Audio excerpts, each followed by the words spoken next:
CeeDee Lamb, who was wide receiver 6 last year, 107 receptions, 156 targets, 1,359 yards, 9 touchdowns, average of 9.2 targets per game. Thoughts on CeeDee Lamb? I'd like to see more quality targets, right? Like I'd like to see the targets actually go down a little bit and spread that out.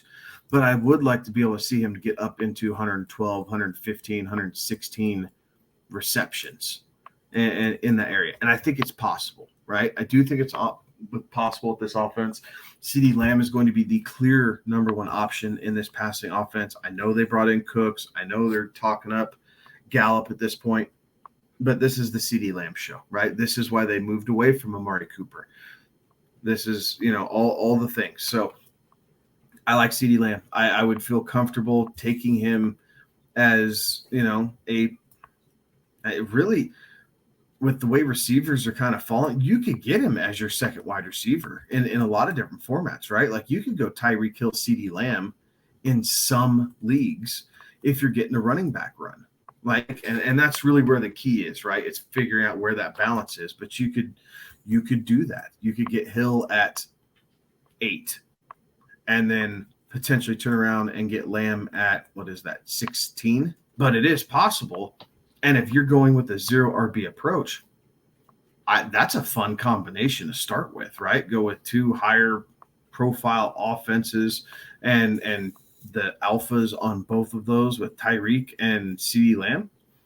You can at least sit back. A couple weeks may not go your way necessarily, but holy smokes, man, when those guys hit, the fireworks are going to be amazing.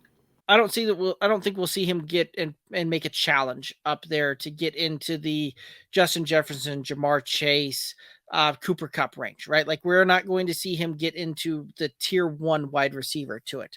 But he is a guy that is going to put up a lot of points. He's a lot of fun to watch, right? And when you look at it too, he's not the guy that's that super downfield threat. He is that yak monster, that guy that's going to catch a lot of shorter kind of routes and make things happen along that route there. Make a guy miss, get going.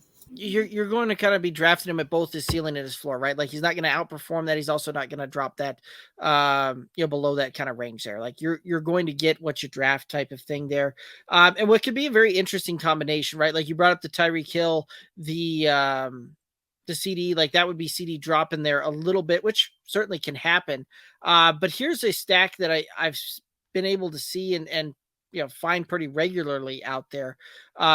Going through and getting a CeeDee and CeeDee Amon-Ra kind of in that 11, 12 or that 12, 13 kind of turn, and be able to stack that one up there where you've got just a bunch of PPR monsters and you've got a ton of consistency out there as well. So, that's kind of the same, it's kind of the approach that you used to take with some of those running backs back in the day, where you got 2 volume kind of running backs that were very consistent week in, week out. Like that kind of combination would give you that kind of just consistency throughout it, and then you could go after some fireworks, some other spots there. But CeeDee is a guy that I would like to be able to put on my roster.